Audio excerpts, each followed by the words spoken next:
ద్వారపాలకులు నిజంగా ఎవరు? వైకుంఠం నుంచి రాక్షసులుగా మారిన ఇద్దరి కథ.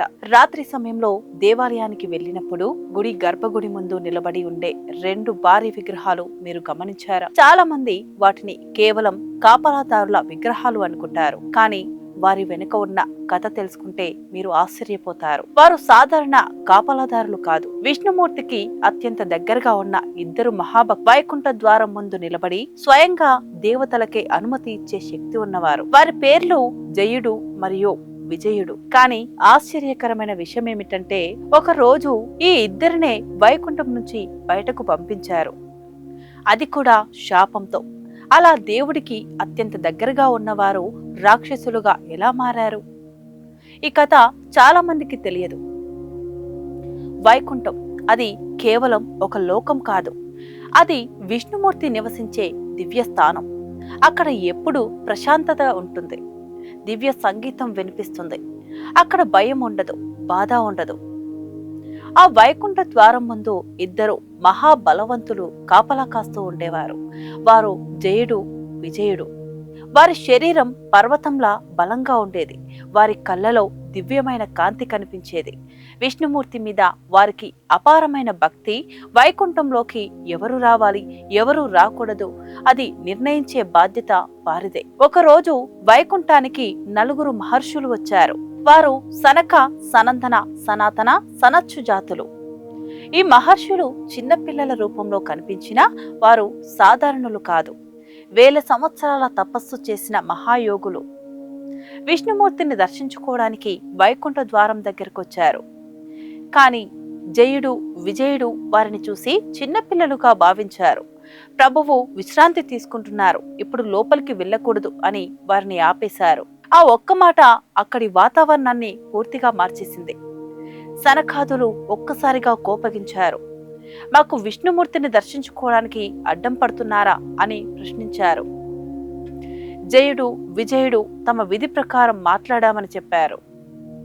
కాని ఆ మహర్షుల కోపం తగ్గలేదు. వారు ఒక భయంకరమైన శాపం ఇచ్చారు. మీకు అహంకారం వచ్చింది, వైకుంఠం నుంచి భూమిపై జన్మించండి అని అన్నారు.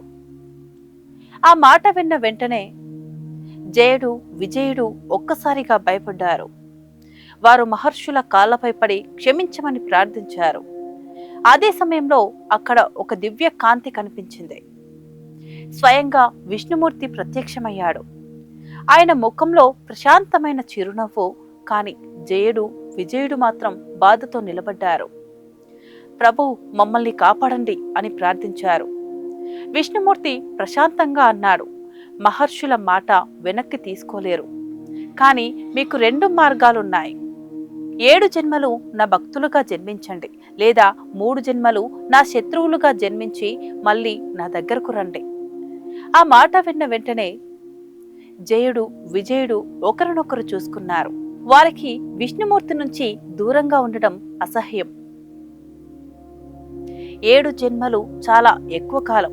అందుకే వారు వెంటనే నిర్ణయం తీసుకున్నారు. ప్రభు, మేము మీకు ఎక్కువ కాలం దూరంగా ఉండలేం. 3 జన్మలు శత్రువులుగా జన్మించినా పర్వాలేదు, తర్వాత మీకు దగ్గరగా రావాలి అని అన్నారు. అలా వారి మొదటి జన్మ ప్రారంభమైంది. వారు హిరణ్యాక్షుడు, హిరణ్యకశిపుడుగా జన్మించారు. భూమిపై అత్యంత శక్తివంతమైన రాక్షసులుగా మారారు. అప్పుడు విష్ణుమూర్తి వరాహ అవతారం తీసుకొని హిరణ్యక్షుణ్ణి సంహరించారు.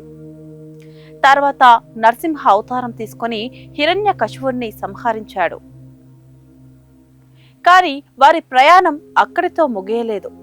2వ జన్మలో వారు రావణుడు, కుంభకర్ణుడిగా పుట్టారు. ఈసారి ప్రపంచం మొత్తం వారి భయంతో వణికింది. అప్పుడు విష్ణుమూర్తి శ్రీరాముడిగా అవతరించాడు. రామాయణ యుద్ధంలో రావణుడు, కుంభకర్ణుడు సంహరించబడ్డారు. 3వ జన్మలో వారు శిశుపాలుడు, దంతవక్రుడిగా జన్మించారు. ఈసారి శ్రీకృష్ణుడు వారిని సంహరించాడు. అలా 3 జన్మలు పూర్తయ్యాక జయుడు, విజయుడు మళ్ళీ వైకుంఠానికి చేరుకున్నారు. విష్ణుమూర్తి వారిని ప్రేమగా స్వాగతించాడు. ఈ కథ మనకు ఒక గొప్ప సత్యం చెబుతుంది. దేవుడికి దగ్గరగా ఉండే భక్తులకు కూడా పరీక్షలు వస్తాయి, కానీ నిజమైన భక్తి చివరకు మళ్ళీ దేవుని దగ్గరికి తీసుకెళ్తుంది. మరో ముఖ్యమైన విషయం, ద్వారపాలకులు అంటే కేవలం గుడి ముందు నిలబడే విగ్రహాలు కాదు. వారు భక్తి, విధి, వినయం అనే 3 గుణాలకు ప్రతీక. అందుకే దేవాలయాల్లో ద్వారపాలకులను ఎంతో గౌరవంగా చూస్తారు. ఈ కథ విన్న తర్వాత మీరు గుడికి వెళ్ళినప్పుడు ద్వారపాలకులను ఒకసారి గమనించండి. వారి వెనుక ఉన్న ఈ గొప్ప కథ గుర్తుకొస్తుంది. ఈ కథ మీకు నచ్చితే ఒకసారి గోవిందా గోవిందా అని కామెంట్ చేయండి.